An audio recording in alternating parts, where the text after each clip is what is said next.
భారతీయ తెలుగు ప్రజలందరికీ నమస్కారం.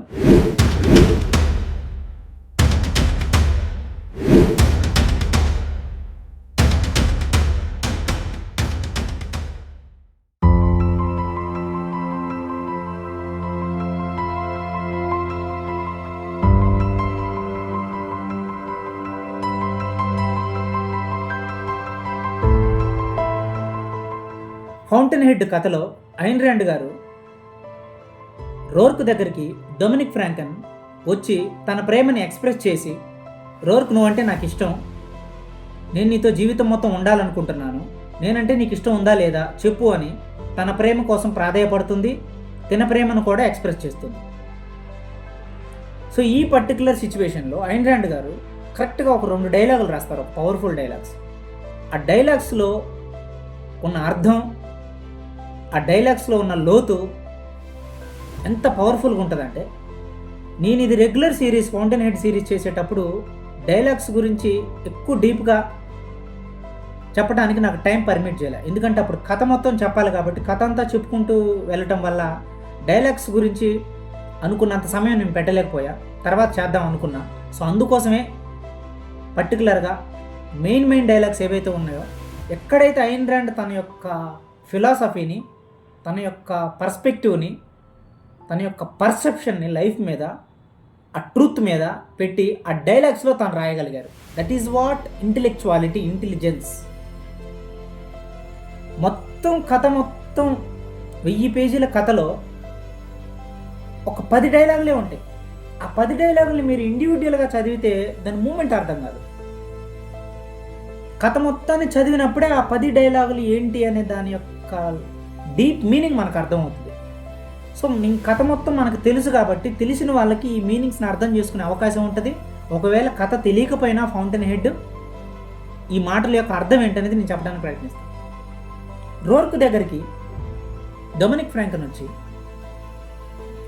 నువ్వంటే ఇష్టం, నీతో నేను ఉండాలనుకుంటున్నాను, నిన్ను ప్రేమిస్తున్నాను, నువ్వు నన్ను ప్రేమిస్తున్నావా లేదా చెప్పు అని అంటే, అప్పుడు రోర్క్ ఒక డైలాగ్ అంటాడు.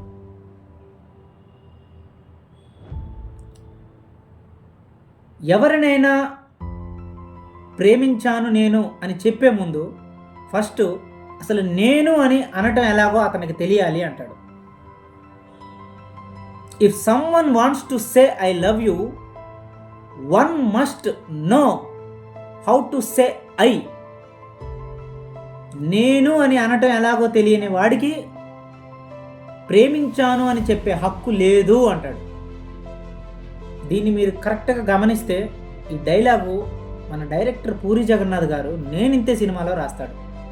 ఆ హీరోయిన్ వచ్చి, నేను నిన్ను ప్రేమించాను, నాకు ఇంట్లో పెళ్లి సంబంధాలు చూస్తున్నారు, మన ఇద్దరం ఇక్కడి నుంచి వెళ్ళిపోదాం, ఎక్కడికైనా వెళ్ళిపోయి పెళ్లి చేసుకుందాం, నాతో రా అన్నప్పుడు, అప్పుడు రవితేజ ఆల్రెడీ వాళ్ళ మదర్కి కొంచెం క్యాన్సరు, ఆ సమస్యలతో బాధపడుతూ ఉంటాడు. తన కెరీర్లో అప్పటికి నిలదొక్కుకోలేదు. ఆ సినిమాలో అసిస్టెంట్ డైరెక్టర్గా ఇంకా జీవితాన్ని స్ట్రగుల్ ఫేస్ చేస్తూ ఉంటాడు. సో స్నేహితులు కూడా ఎవరు సక్సెస్ అయిన వాళ్ళు ఉండరు తన చుట్టూ ఉన్న పరిధిలో.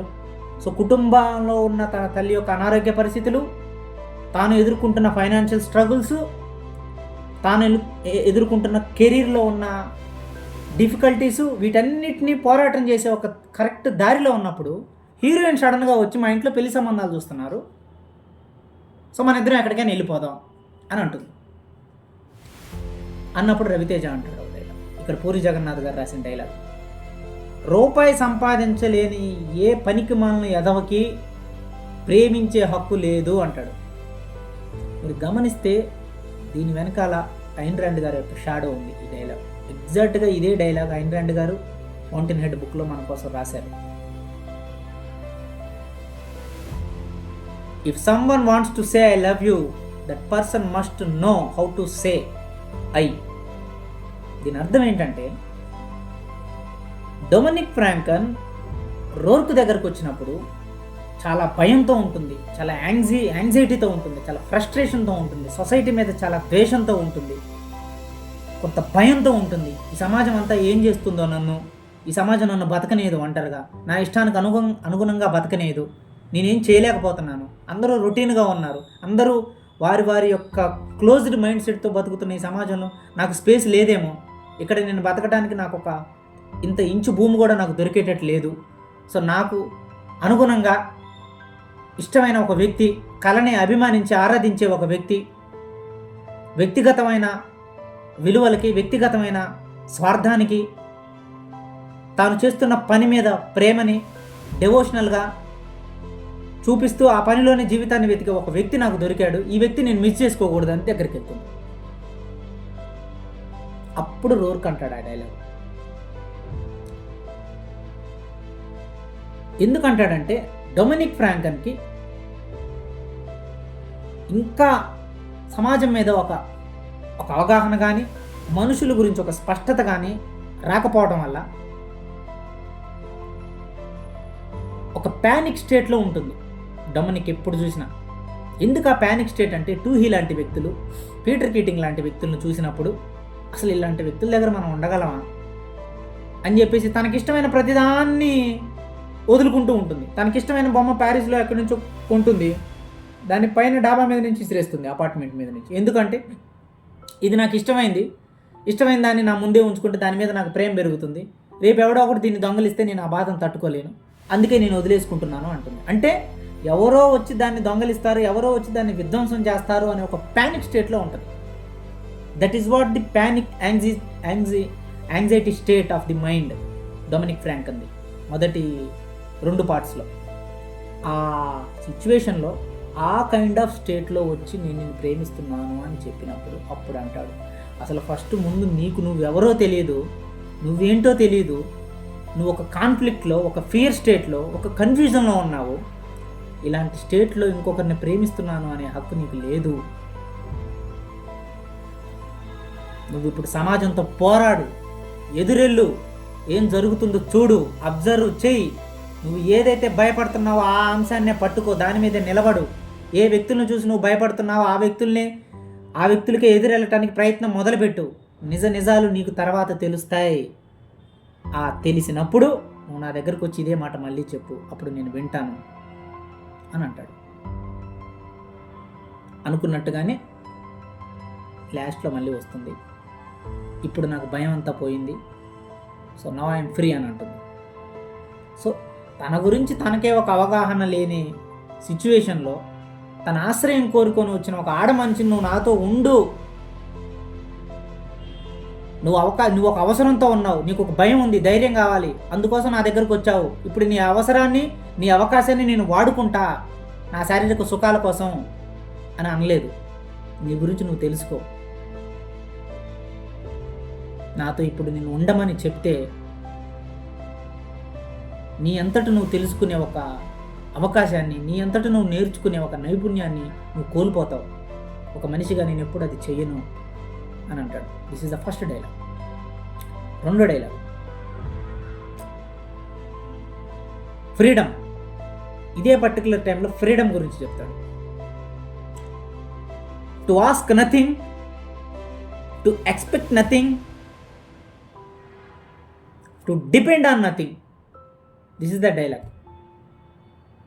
అడగటానికి ఏమీ ఉండకూడదు, ఆశించటానికి ఏమీ ఉండకూడదు, ఒకరి మీద ఆధారపడటానికి కూడా ఏమీ ఉండకూడదు. ఈ 3 లేని దగ్గరే స్వేచ్ఛ ఉంటుంది. అది నేను ఆ స్వేచ్ఛను నీకు ఇస్తున్నాను. నువ్వు ఇప్పుడు నాతో ఉండు అని నేను అన్నాను అనంటే నా సుఖాల కోసం, then I'm expecting something from you. Expect చేసేది ఏదైనా ఉంది అంటే అక్కడ స్వేచ్ఛ ఉండదు డొమినిక్. 1, 2 నువ్వు నన్ను అడుగుతున్నావు, నేను నిన్ను ప్రేమిస్తున్నాను, నువ్వు నన్ను ప్రేమిస్తున్నావా, నువ్వు నన్ను ప్రేమించు అని అంటే నువ్వు నన్ను అడుగుతున్నావు, యువర్ ఆస్కింగ్ సంథింగ్. అక్కడ కూడా స్వేచ్ఛ ఉండదు. ఎక్స్పెక్టేషన్, ఒకరిని ప్రేమించు అని అడగటము, నా మీద నువ్వు ఆధారపడటం, ఇవేవి కూడా నీలో స్వేచ్ఛను తీసుకురాలేదు. స్వేచ్ఛ ఎప్పుడైనా పోరాటం నుంచి వస్తుంది, స్వేచ్ఛ ఎప్పుడైనా ఎదురీతలోంచి వస్తుంది, స్వేచ్ఛ ఎప్పుడైనా నువ్వు ప్రతి సమస్యకి ఎదురు వెళ్ళటంలో దాని నుంచి స్వేచ్ఛ కలుగుతుంది, పారిపోవటం వల్ల కలగదు. అందుకే నా జీవితంలో ఎప్పుడు కూడా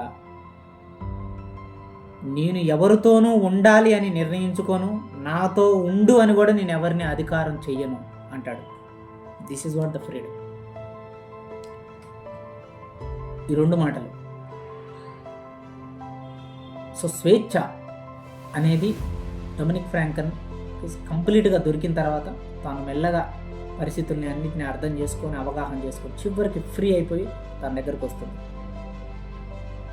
సో డొమినిక్ ఫ్రాంకన్ రోర్క్ని ఇష్టపడటానికి కూడా one of the main reason freedom.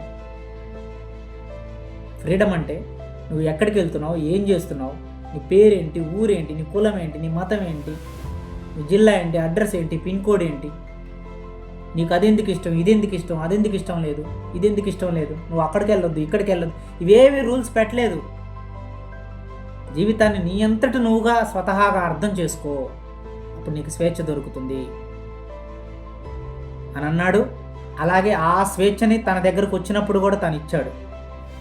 ఏ స్వేచ్ఛనైతే తాను కోరుకుందో, స్వేచ్ఛ అంటే బంధించటం కాదు, స్వేచ్ఛ అంటే కట్టుబాట్లు పెట్టడం కాదు, స్వేచ్ఛ అంటే నిర్ణయించే అధికారం చలాయించటం కాదు, స్వేచ్ఛ అంటే to ask nothing, to expect nothing, to depend on nothing.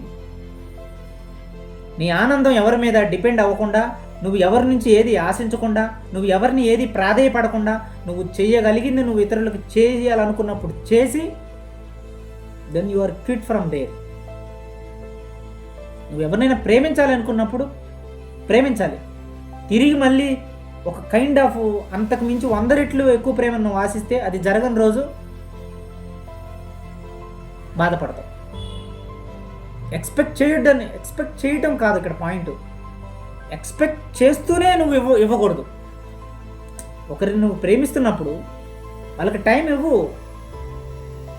వాళ్ళంతటా వాళ్ళు నిన్ను తిరిగి ప్రేమిస్తే దట్స్ ఓకే. నువ్వు తిరిగి ప్రేమిస్తున్నప్పుడే, నువ్వు అన్నీ కొనిపిస్తున్నప్పుడే, నువ్వు అన్నీ తీసుకెళ్తున్నప్పుడే, అన్నీ చూపిస్తున్నప్పుడే, అంతా మంచిగా చూస్తున్నప్పుడు నేను ఇంత బాగా చేశాను కదా నన్ను ప్రేమించవా అని అంటే, because you already fixed in your mind. నువ్వు ఎక్స్పెక్ట్ చేస్తున్నావు అంటే అది వస్తుందని ముందుగానే ఎక్స్పెక్ట్ చేసావు, రాలేదు. అది ఫ్రీడమ్ అనిపించుకోదు. అది ఎవరికి ఫ్రీడమ్, అవతల వ్యక్తికి అది ఫ్రీడమ్ అనిపించుకోదు. ఎందుకంటే ఆ వ్యక్తికి న్యాచురల్గా ఫీలింగ్ రావట్లా నీ మీద. నువ్వెందుకు ముందే ఎక్స్పెక్ట్ చేసి అతన్ని ఇబ్బందులు పెడతావు, ఆ ఎదుటి వ్యక్తిని ఇబ్బందులు పెడతావు. అది వాళ్ళని బందీ చేసినట్టుగా ఉంటుంది, నిన్ను నువ్వు కూడా బందీ చేసుకున్నావు. ఎందుకంటే నువ్వు ఎక్స్పెక్ట్ చేస్తున్నప్పుడు నువ్వు దానికి అతుక్కుపోయి ఉంటావు. దాని ఇంక ఫ్రీడమ్ ఏది? ఈ కారణాల ద్వారానే ఐన్ ర్యాండ్ రోర్క్ పాత్ర ద్వారా ఆ డైలాగ్ రాసింది.